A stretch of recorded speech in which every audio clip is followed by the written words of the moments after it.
The Story of the Atlantic Telegraph by Henry M. Field. Chapter 1. The Barrier of the Sea. When Columbus sailed from the shores of Spain, it was not in search of a new world, but only to find a nearer path to the east. He sought a western passage to India. He had adopted a traditionary belief that the earth was round, but he did not once dream of another continent than the three which had been the ancient abodes of the human race: Europe, Asia, and Africa. All the rest was the great deep. The Florentine sage Toscanelli, from his knowledge of the world so far as then discovered, had made a chart on which the eastern coast of Asia was represented as lying opposite to the western coast of both Europe and Africa. Accepting this theory, Columbus reasoned that he could sail direct from Spain to India. No intervening continent existed, even in his imagination. Even after he had crossed the Atlantic and descried those of San Salvador rising out of the western seas, he thought he saw before him one of the islands of the Asiatic coast. Cuba, he believed, was part of the mainland of India. Haiti was the Ophir of King Solomon, and when, on a later voyage, he came to the broad mouth of the Orinoco and saw it pouring its mighty flood into the Atlantic, he rejoiced that he had found the great river Gihon, which had its rise in the Garden of Eden. Even to the hour of his death, he remained ignorant of the real extent of his magnificent discovery. It was reserved to later times to lift the curtain fully from the world of waters, to reveal the true magnitude of the globe, and to unite the distant hemispheres by ties such as the great discoverer never knew. It is hard to imagine the darkness and the terror which then hung over the face of the deep. The ocean to the west was the Mare Tenebrosum, a sea of darkness, into which only the boldest voyagers dared to venture. Columbus to Madeira and the Canaries, to Iceland on the north, and to the Portuguese settlements in Africa. But when he came to cross the sea, he had to grope his way almost blindly. But a few rays of knowledge glimmered, like stars, on the pathless waters. When he sailed on his voyage of discovery, he directed his course first to the Canaries, which was a sort of outstation for the navigators of those times, as the last place at which they could take in supplies, and beyond which they were venturing into unknown seas. Here he turned to the west, though inclining southward toward the tropics, for even the great discoverers of that day, in their search for new realms to conquer, were not above the consideration of riches as well as honor, and somehow associated gems and gold with torrid climes, and bore away for India. From this route taken by the great navigator, he crossed the ocean in its widest path. Had he instead followed the track of the Northmen, who crept around from Iceland to in its widest path, had he instead followed the track of the Northmen, who crept around from Iceland to Greenland and Labrador, or had he sailed straight to the Azores, and then borne away to the northwest, he would much sooner have descried land from the masthead. But steering in darkness, he crossed the Atlantic where it's broadest and deepest, where, as submarine explorers have since shown, it rolls over mountains lofty as the Alps and the Himalayas, which lie buried beneath the surface of the deep. But farther north the two continents, so widely sundered, inclined toward each other, as if inviting that closer relation and freer intercourse which the fullness of time was to bring. As the island of Newfoundland is to stand in the foreground of our story, we observe on the map its salient geographical position. It holds the same relation to America that Ireland does to Europe. Stretching far out into the Atlantic, it is a vanguard, or rather the signal tower, from which the New World may speak to the Old. And yet, though large as England, and so near our coast, few Americans ever see it, as it lies out of the track of European commerce. Our ships, though they skirt the banks of Newfoundland, pass to the south, and get but occasional glimpses of the headlands. Even what is seen gives the country rather an ill reputation. It has a rock-bound coast, around which hang perpetual fogs and mists, through which great icebergs drift slowly down, like huge phantoms of the deep, gliding away to be dissolved by the warm breath of the Gulf Stream, dangers that warn the voyager away from such a sea and shore. Sailing west from Cape Race and making the circuit of the island as far as the Straits of Belle Isle, one is often reminded of the most northern peninsula of Europe. The rocky shores are indented, with numerous bays, reaching far up into the land, like the fierce herds of caribou deer that are seen feeding on the hills, might easily be mistaken for the flocks of reindeer that browse on the pastures and drink of the mountain torrents of ancient Scandinavia. The interior of the island is little known. Not only is it uninhabited, it is also unexplored, a boundless waste of rock and moor, where vast forests stretch out their unbroken solitudes, and the wild bird utters its lonely cry. Bears and wolves roam on the mountains. Especially common is the large and fierce black wolf, while of the smaller animals whose skin furnish material for the fur trade, such as martens and foxes, there is the greatest abundance. But from all pests of the serpent tribe, Newfoundland is as free as Ireland, which was delivered by the prayers of St. Patrick.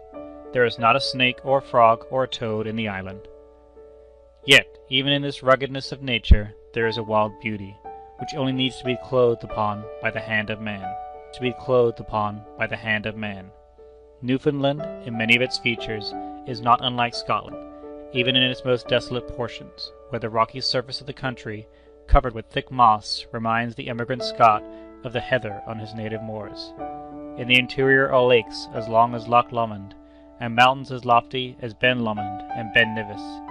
There are passes as wild as the Vale of Glencoe, when one might feel that he is in the heart of the Highlands, while the roar of the torrents yet more vividly recalls the land of the brown heath and shaggy wood, land of the mountain and the flood. Yet in all this there is nothing to repel human habitation. By the hand of industry these wild moors might be transformed into fruitful fields. We think it a very cold country, where winter reigns over half the year, as in Greenland, yet it is not so far north as Scotland, nor is its climate more inhospitable. It only needs the same population, the same hardy toil, and the same verdure would creep up its hillsides, which now makes green and beautiful the loneliest of Scottish glens. But at present country is a terra incognita. In the interior there are no towns and no roads. As yet almost the whole wealth of the island is drawn from the sea. Its chief trade is its fisheries, and the only places of importance are a few small towns, chiefly on the eastern side, which have grown up around the trading posts. Beside these, the only settlements are the fishermen's huts scattered along the coast. Hence the bishop of the island, when he would make his annual visit to his scattered flock, is obliged to sail around his diocese in his yacht, since even on horseback it would not be possible to make his way through the dense forests to the remote parts of the island. This first suggested the idea of cutting across the island a nearer way, not only for intercourse, but for those who were passing to and fro on the sea. It was one of these excursions around the coast that the good Bishop Mulloch, the head of the Roman Catholic Church in Newfoundland, when visiting the western portion of his diocese, lying one day becalmed in his yacht in sight of Cape North, the extreme point of the province of Cape Breton, bethought himself how his poor neglected island might be benefited by being taken into the track of communication between Europe and America.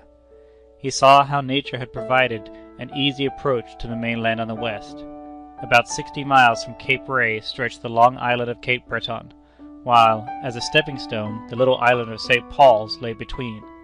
So much did it weigh upon his mind that, as soon as he got back to St. John's, he wrote a letter to one of the papers on the subject, and this was the first suggestion of a telegraph across Newfoundland. His letter is here given in full. To the editor of the Courier: Sir, I regret to find that in everything Halifax is always mentioned, and the natural capabilities of Newfoundland entirely overlooked. This has been deeply impressed on my mind by the communication I read in your paper of Saturday last, regarding telegraphic communication between England and Ireland, in which it is said that the nearest telegraphic station on the American side is Halifax, 2,155 miles from the west of Ireland. Now, would it not be well to call the attention of England and America to the extraordinary capabilities of St. John's as the nearest telegraphic point? It is an Atlantic port, lying, I may say, in the track of the ocean steamers, and by establishing it as the American telegraphic station, news could be communicated to the whole American continent 48 hours, at least, sooner than by any other route. But how is this to be accomplished? Just look at the map of Newfoundland and Cape Breton. From St. John's to Cape Ray, there is no difficulty in establishing a line passing near to Holyrood along the neck of land connecting Trinity and Placentia Bays, and thence in a direction due west to the Cape. You have then about 41 to 45 miles of sea to St. Paul's Island, with deep soundings of 100 fathoms, so that the electric cable will be perfectly safe from icebergs. Thence to Cape North, in Cape Breton, is little more than 12 miles. Thus it is not only practicable to bring America 2 days nearer to Europe by this route, but should the telegraphic communication between England and Ireland, 62 miles, be realized, it presents not the least difficulty. Of course, we in Newfoundland will have nothing to do with the erection, working, and maintenance of the telegraph, but I suppose our government will give every facility to the company, either English or American, who will undertake it, as it will be an incalculable advantage to this country. I hope the days unite the old world and the new. J.T.M., St. John's, November 8, 1850. This suggestion came at the right moment, since it quickened, if it did not originate, the first attempt to link the island of Newfoundland with the mainland of America. For about the same time the attention of Mr. Frederick N. Gisborne, a telegraph operator, was attracted to a similar project. Being a man of great quickness of mind, he instantly saw the importance of such a work, and took hold of it with enthusiasm. It might easily occur to him without suggestion from any source. He had had much experience in telegraphs, and was then engaged in constructing a telegraph line in Nova Scotia. Whether, therefore, the idea was first with him or with the bishop is of little consequence. It might occur at the same time to two intelligent minds, and show the sagacity of both. But having taken hold of this idea, Mr. Gisborne pursued it with indomitable resolution. As the labors of this gentleman were most important in the beginning of this work, it is a pleasure to recognize his untiring zeal and energy. In assurance of this, we could have no higher authority than the following from the late Mr. E. M. Archibald, who was at the time Attorney General of Newfoundland, and afterwards for many years British Consul at New York. It was during the winter of 1849-50 that Mr. Gisborne, who had been as an engineer engaged in extending the electric telegraph through Lower Canada and New Brunswick to Halifax, Nova Scotia, conceived the project of a telegraph to connect St. John's, the most easterly port of America, with the main continent. The importance of the geographical position of Newfoundland in the event of a telegraph ever being carried across the Atlantic was about the same time promulgated by Dr. Mullock, the Roman Catholic Bishop of Newfoundland, in a St. John's newspaper. In the spring of the following year, 1851, Mr. Gisborne visited Newfoundland, appeared before the legislature, then in session, and explained the details of his plan, which was an overland line from St. John's to Cape Ray, nearly 400 miles in length, and the submarine cable between Dover and Calais not having then been laid, a communication between Cape Ray and Cape Breton by steamer and carrier pigeons. Eventually, it was hoped, by a submarine cable across the Gulf of St. Lawrence.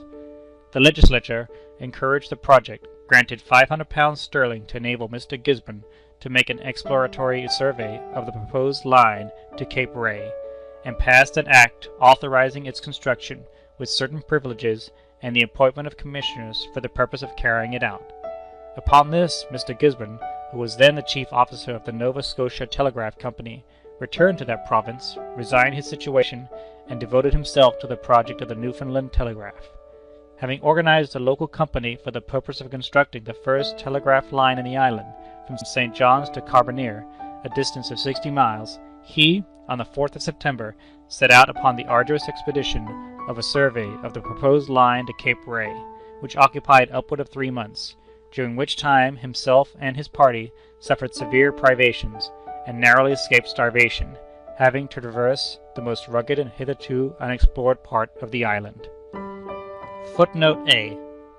On the 4th day of December, I accomplished the survey through 350 miles of wood and wilderness. It was an arduous undertaking. My original party, consisting of 6 white men, were exchanged for 4 Indians. Of the latter party, 2 deserted, 1 died a few days after my return, and the other, Joe Paul, has ever since proclaimed himself an ailing man. Letter of Mr. Gisborne. End footnote. On his return, having reported to the legislature favorably of the project, and furnished estimates of the cost, he determined to proceed to New York to obtain assistance to carry it out. Mr. Gisborne returned to St. John's in the spring of 1852, when, at his insistence, an act incorporating himself, his being the only name mentioned in it, and such others as might become shareholders in a company, to be called the Newfoundland Electric Telegraph Company, was passed, granting an exclusive right to erect telegraphs in Newfoundland for 30 years, with certain concessions of land, by way of encouragement, to be granted upon the completion of the telegraph from St. John's to Cape Ray. Mr. Gisborne then returned to New York, where he organized under this charter a company of which Mr. Tebbets and Mr. Holbrook, footnote B, Horace B. Tebbets and Darius B. Holbrook, End footnote. Where prominent members made his financial arrangements with them and proceeded to England to contract for the cable from Cape Ray to Prince Edward Island, and from thence to the mainland. Returning in the autumn, he proceeded in a small steamer in November of that year, 1852, to stretch the first submarine cable of any length in America across the Northumberland Strait from Prince Edward Island to New Brunswick, which cable, however, was shortly afterward broken, and a new one was subsequently laid down by the New York, Newfoundland, and London Telegraph Company. In the spring of the following year, 1853, Mr. Gisborne set vigorously to work to complete his favorite project of the line, which he intended should be chiefly underground, from St. John's to Cape Ray. He had then constructed some 30 or 40 miles of road, and was proceeding with every prospect of success, when, most unexpectedly, those of the company who were to furnish the needful funds dishonored his bills, and brought his operations to a sudden termination. He and the creditors of the company were for several months buoyed up with promises of forthcoming means from his New York allies, which promises were finally entirely unfulfilled, and Gisborne, being the only ostensibly party, was sued and prosecuted on all sides, stripped of his whole property, and himself arrested to answer the claims of the creditors of the company. He cheerfully and audibly gave up everything he possessed, and did his utmost to relieve the severe distress in which the poor laborers on the line had been involved. This is a testimony most honorable to the engineer who first led the way through a pathless wilderness. But this Newfoundland scheme is not to be confounded with that of the Atlantic Telegraph, which did not come into existence until a year or two later. The latter was not at all included in the former. Indeed, Mr. Gisborne himself says, in a letter referring to his original project, "My plans were to run a subterranean line from Cape Race to Cape Ray, fly carrier pigeons and run boats across the Straits of Northumberland to Cape Breton, and thence by overland lines convey the news to New York."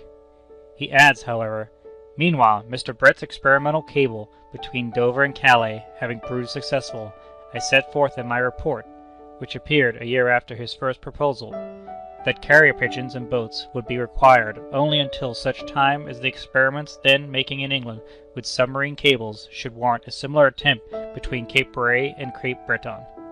But nowhere in his report does he allude to the possibility of ever spanning the mighty Gulf of the Atlantic.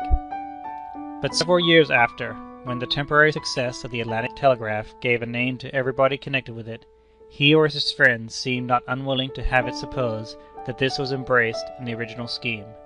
When asked why he did not publish his large design to the world, he answered, "Because I was looked upon as a wild visionary by my friends, and pronounced a fool by my relatives for resigning a lucrative government appointment in favor of such a laborious speculation as the Newfoundland connection. Now, had I coupled it at that time with an Atlantic line, all confidence in the prior undertaking would have been destroyed, and my object defeated." This may have been a reason for not announcing such a project to the public, but not for withholding it from his friends. A man can hardly lay claim to that which he holds in such absolute reserve. However, whether he ever entertained the idea of such a project is not a matter of the slightest consequence to the public, nor even to his own reputation. 10 years before, Professor Morse had expressed, not a dreamer's fancy, but a deliberate conviction, founded on scientific experiments, that a telegraphic communication might with certainty be established across the Atlantic Ocean, so that the idea was not original with Mr. Gisborne, any more than with others who were eager to appropriate it. A host sprang up to claim the honor. Thus, when in 1858 the Atlantic Telegraph seemed to be a success, the public, knowing well who had borne the brunt and burden of the undertaking, awarded him the praise which he so well deserved. But instantly there were the other Richmonds in the field. Those who had had no part in the labor, at least claimed to have originated the idea. Of course, these many claims destroy each other. But after all, to raise such a point at all is the merest trifling.